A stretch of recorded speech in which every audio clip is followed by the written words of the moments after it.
Ang hirap-hirap magdesisyon in the first time na aalis ka, iiwan mo yung pamilya mo. Malayo ka sa kanila for the first time. Ang hirap-hirap. Ang goal ko is, kahit hindi man lang ako makatapos ng pag-aaral, ay sila ang gusto kong makapagtapos. Kasi, malay mo isang araw, tutulungan kami na maiahon din sa kahirapan. Ang pinaka-worst is yung wala kang dalang phone, na aalis ka. Kasi inisip ko, paano kukontakin si mama? Baka... Adla mga kabisdak, it's me again, ang inyong auntie na bisdak, for another vlog, another serye, another maoy sa kinabuhi ni auntie. So for today's video mga kabisdak is, excited kayo ko, no? Excited ko na i-share ang akong kaagi para sa awareness sa atong mga kababayan na gustong mag-abroad. So, ilabi na gayod sa Kuwait. At nervous din ako. At nervous at takot din akong maalala ulit yung mga pangyayari na naranasan ko na hindi maganda sa Kuwait. So, mga kabisdak, unang-una sa lahat, si auntie ay isang sales lady. So, nagsimula ako sa isang bakery hanggang umabot sa isang mall. So, naka-2 taon, 3 taon din ako doon. Tapos, nag-decide ako na mag-resign. Kasi, gusto kong matry ang mag-abroad. Pero, ang nagpa-eager talaga sa akin ang nag-udyok talaga para mag-abroad ako dahil sa isang kadahilanan na nangyari sa pamilya ko. Pero guys, bago naging sales lady si auntie, nag-aral muna ako ng medical course, nursing, tsaka yung caregiver.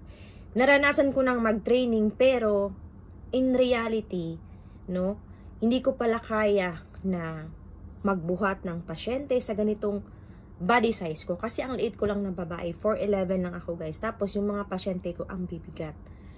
And then, nag-aral din ako ng nursing. Hindi ko natapos dahil namatay yung auntie ko na nagpapaaral sa akin. No, purya tandog sa iyang kalag, no. Nagpapasalamat ako ng marami sa kanya kasi tinupad niya yung isa sa pangarap ko na makapag-aral ng nurse. So, pero yun nga, nakakalungkot kasi nga mula nang nawala siya, hindi ko na naipagpatuloy kasi ang mahal mag-aral noon ng medical course. Hindi kaya na ng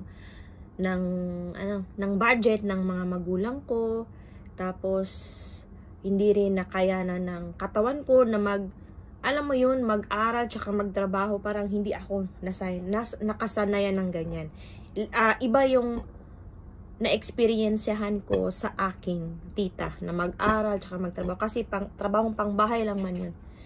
Tapos, yung doon sa school naman, mga school papers. Tapos, napag-isipan ko na hindi na lang.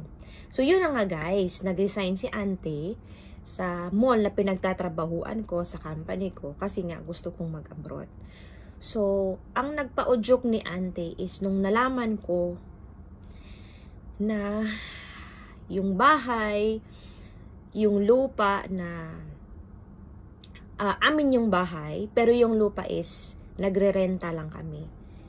So, yung may-ari ng lupa na pinagtirikan ng bahay namin is namatay na kasi yung isa sa kanyang mga pinsan at napag-desisyonan nila na hati-hatiin na yung lupa. So, ang gusto ng may-ari is ibenta yun sa amin, which is wala kaming pera. Pero, gusto na nila kaming umalis. Ang sakit-sakit lang isipin guys, yung wala kang bahay. Doon ko na-realize na wala pala kaming lupa. May lupa yung mga magulang ko. Pero, ang layo nasa bukid. No? So, nasa city kami lahat. Doon kami nagtatrabaho para sa pang-araw-araw namin. Pero pag sa bukid, hindi kasi kami sanay. So, ang nangyari guys is, wala kaming pera. Si auntie is kulang na yung sahod niya sa pagpapaaral ng mga kapatid ko. Meron akong 2 kapatid at ako yung breadwinner. Ang goal ko is, kahit hindi man lang ako makatapos ng pag-aaral, ay sila ang gusto kong makapagtapos. Kasi, malay mo isang araw, tutulungan kami na maiahon din sa kahirapan. So, yun guys, sabi ko kay mama at papa na mahirap man ang desisyon na ito, pero gusto ko na kahit papano ay makaahon tayo sa kahirapan. Kasi yung papa ko guys is pedicab driver lang. Hindi masyadong malaki yung kita. Tapos yung mama ko nasa bahay, meron si mama ang maliit na business, pero hindi pa rin siya kakasya. Kaya ako na talaga yung nag-decide. Before ako nag-decide, is ang dami kong narinig na mga negative feedbacks na hindi maganda doon, marirape ka lang doon, bubugbugin ka lang ng mga amo mo. Hindi ko yun iniisip, binabaliwala ko yun dahil sa goal ko at dream ko sa family ko na magkaroon kami ng sariling bahay, magkaroon kami ng sariling lupa, at magkaroon ng negosyo para sa pang-araw-araw.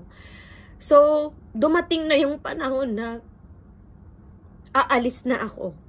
No? Pero hindi pa sila nakaalis ni mama doon sa bahay na bahay or sa lupa na pinagrentahan namin. So, ang hirap-hirap magdesisyon in the first time na aalis ka, iiwan mo yung pamilya mo. Malayo ka sa kanila for the first time, ang hirap-hirap. Pero dahil sa goal ko sa buhay at sa pangyayaring yun ang nag-push sa akin na mag-abroad, kakayanin ko to. Makakaahon din kami. So yun ang nga guys, umalis na si auntie. Ang hirap magpaalam na, mama, papa, aalis na ako. Hindi ako umiyak sa harapan nila guys, kasi ayokong makita sa kanila na mag-worry sila sa akin, na baka anong mangyari ko doon. Yun ang iniisip ko guys. Ang hirap magtimpi, ang hirap pigilan yung luha mo. So, nung hinatid na ako nila guys, hindi lang naman ako, meron ako mga kaibigan din na nag-decide na mag-abroad. Kasi nga, gusto nilang maahon sa kahirapan kahit papano. Kahit hindi man makapagpayaman sa amin yan, at least ba, nag-try kami masuportaan or at least mag-improve man lang kami kahit konti. So, doon ako umiyak sa sa airplane. Doon ako umiyak sa airport nung umalis na sila. Doon ko binuhos lahat. Sabi ko, one day babalik ako. Dala-dala yung natutupad nating pangarap. Sabi ko ganyan sa sarili ko. So, naghanap kami ng agency nun guys. Libre man sa medical, pamasahe, lahat-lahat, no? Tapos, pagdating namin sa Maynila, na branch ng kanilang agency is, doon namin naranasan yung mga training na apakahirap guys. Hindi mo ma-realize na, oh my God, naranasan ko pala to, mangyayari pala to sa akin. Lahat-lahat ng ugali ng tao, makakasalamuha mo. Lahat-lahat ng training na mahirap. Yung ultimong parang kakain ka ng parang lamao ng baboy. Naranasan namin yun kasi gusto mong magtipid, no? Hindi ako nagdepende sa mga relatives ko. Hindi ako humihingi kahit piso para lang matustusan yung pang-abroad ko. Yung settlement na na-receive ko, yun ang ginamit ko para mag-abroad. No? Ayaw kong magdepende sa iba kasi naranasan ko na yung humingi ka ng tulong pero nag-refuse sa'yo. Ay wala, bakit? Mga ganyan. Pero sabi ko, okay lang. Darating din yung panahon na hindi na kami manghihingi, hindi na kami humihingi ng tulong, mga ganyan guys. Yung parang, yung kaming na yung tutulong sa iba kasi naranasan mo na yung hindi katulungan. So sa agency guys, 2 to 3 months kami doon. Lahat-lahat na processing, training, yung medical namin, may mga exams pa para papunta na maging isang katulong sa Kuwait. So, doon sa agency guys is hindi siya basta-basta natutulog ka lang, kakain, no? May mga tao na ititrain ka sa isang area, isang linggo, doon ka, pero nagpapasalamat ako na kahit papano, kahit nahirapan, nagdiis kami, nagsakripisyo, malaking tulong yun na maging buo or maging yung hinuhulma pala yun ang aming sarili para maging mas malakas ang loob namin doon sa Kuwait, doon sa pupuntahan namin na lugar. So guys, hindi naging madali ang lahat. Kasi yung iba may mga aberya sa papeles, may mga nag-cancel na mga amo, tapos magsisimula ka naman ulit, ganyan sa agency. Tapos naranasan ko din yung ang higpit-higpit nila para din naman sa kapakanan namin. Kasi may mga iba na hindi nahigpitan, nabuntis, magpa-flight na, nabuntis, so makakancel na naman. So nasisira yung processing, nasasayang yung pera. So ganyan ka-stricto ang aming agency. So pag aalis ka, dapat may pirma, dapat ganitong oras lang, which is para din talaga sa aming kapakanan. So, natapos ni Andy ang kanyang training, exam at lahat-lahat guys. Ang pinaka-worst is yung wala kang dalang phone, na aalis ka. Kasi inisip ko, paano kukontakin si mama, baka anong mangyari sa akin. Pero nag-push pa rin ako, okay, may paraan, hindi ako papabayaan ni God. So, umalis ako guys ng walang cellphone. No? Umalis ako ng, ang dala-dala ko lang ay yung mga gamit ko, mga gamot, yung mga personal needs ko. Dala-dala yung pangarap ko na one day maiahon ko din sila. Sila ni mama at papa. No? Purya lang, wala na pala yung mga magulang ko. It was 2 to 3 years ago na. Pero sila yung dahilan na, sila yung lakas na loob ko para magtrabaho, mangarap sa abroad.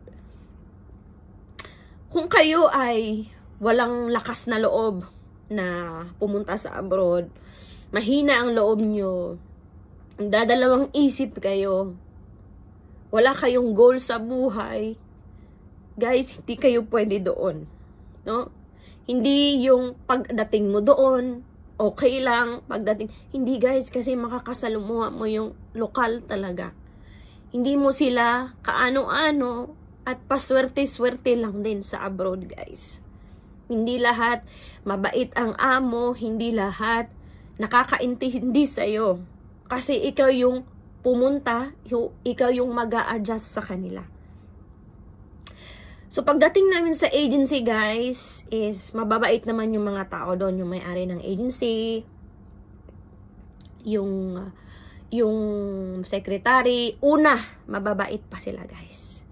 Pero ito na nga ang nangyari. Sasabihin ko na lang ito guys sa ating part 3. Kasi guys, mahaba pa talaga to, pero gusto ko talagang i-share para awareness sa ating mga kababayan. So please like, subscribe, comment for another video guys para maipagpatuloy ko to. So maraming salamat sa inyong pakakinig. At see you po sa ating part 3. Maraming salamat po.